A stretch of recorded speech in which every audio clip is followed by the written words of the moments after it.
ऐसी क्या जल्दी है यहाँ पे? 3 बीएलओ की डेथ हो चुकी है। पलटवार करते हुए राजेंद्र राठौड़ को बिन बुलाया मेहमान बताया। कौन से 25 बीएलओ की मौत हो गई, अगर उनके पास कोई सूची है तो निश्चित तौर पर उनको जारी करनी चाहिए।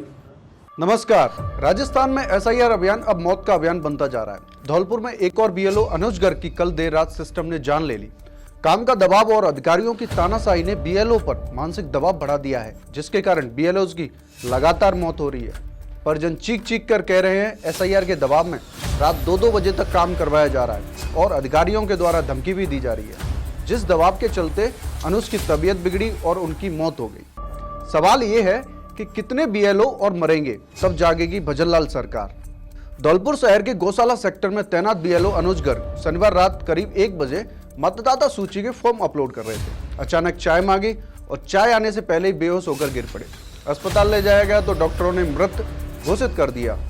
बहन वंदना ने प्रशासन पर आरोप लगाया कि रात 2 बजे तक काम करवाया जा रहा था। काम पूरा न करने पर कार्रवाई की धमकी दी जा रही थी और ये पहला मामला नहीं है। एसआईआर शुरू होने के बाद राजस्थान में अब तक कुल 7 से ज्यादा मामले सामने आ चुके हैं, जहां बीएलओ ने एसआईआर के दबाव में जान गंवाई या गंभीर बीमार पड़े।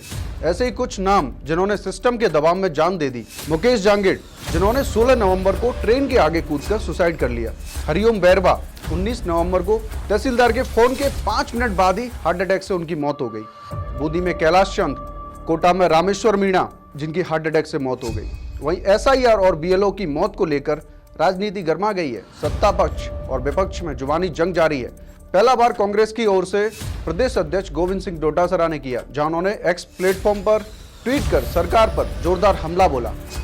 तो अगला निशाना टीकाराम जूली ने किया, जहां उन्होंने एसआईआर प्रक्रिया को हत्या का अभियान बता दिया। उन्होंने क्या कहा, आइए सुनते हैं। ऐसी क्या जल्दी है यहाँ पे? 3 बीएलओ की डेथ हो चुकी है और पूरे देश के अंदर 26 से अधिक बीएलओ की डेथ हो चुकी है। ये हालत तो हो रही है देश के अंदर। तो सरकार बताए कि ये लोगों की हत्या के अभियान चलाए हैं, वोट काटने जोड़ने का अभियान चलाया है। और आपका तो पुनर्निरीक्षण जो है साल में 2 बार होता है। वहीं सत्ता पक्ष की ओर से कमान राजेंद्र राठौड़ ने संभाली। उन्होंने राजस्थान में हुई बीएलओ की मौतों का टीकाराम जूली और अशोक गहलोत से सबूत मांग लिया। आइए सुनते हैं क्या कहा। गहलोत साहब कहते हैं कि सरकार नाम की चीज नहीं, विकास कहीं दिखाई नहीं देता। और जूली साहब कहते हैं कि एसआईआर के अंदर 25 से ज्यादा बीएलओ की मौत हो गई। एसआईआर मतदाता सूची के शुद्धता के लिए किया जाता है। मतदाता सूची में अवैध रूप से घुसपैठ करने वाले घुसपैठियों को बाहर करने के लिए किया जा रहा है। कौन से 25 बीएलओ की मौत हो गई, अगर उनके पास कोई सूची है तो निश्चित तौर पर उनको जारी करनी। तो गहलोत ने पलटवार करते हुए राजेंद्र राठौड़ को बिन बुलाया मेहमान बताया। इसके अलावा डिप्टी सीएम प्रेमचंद बैरवा से जब बीएलओ की मौतों को लेकर सवाल किया तो उन्होंने क्या जवाब दिया, आइए सुनते हैं। बीएलओ की मौत हुई है, किस कारणों से हुई है, ये जांच का विषय है। काम का दबाव और अधिकारियों का ये अभी अपन नहीं कह सकते हैं। अब जांच होने के बाद पता लगेगा किस कारण हुई, उसके बाद ही उस पर कुछ। धौलपुर में बीएलओ के निधन पर परिवारजनों द्वारा सिस्टम पर अमानवीयता एवं भारी दबाव का आरोप लगाया गया है। आखिर यह किसकी जिद पर कर्मचारियों की जिंदगी दांव पर लगाई जा रही है?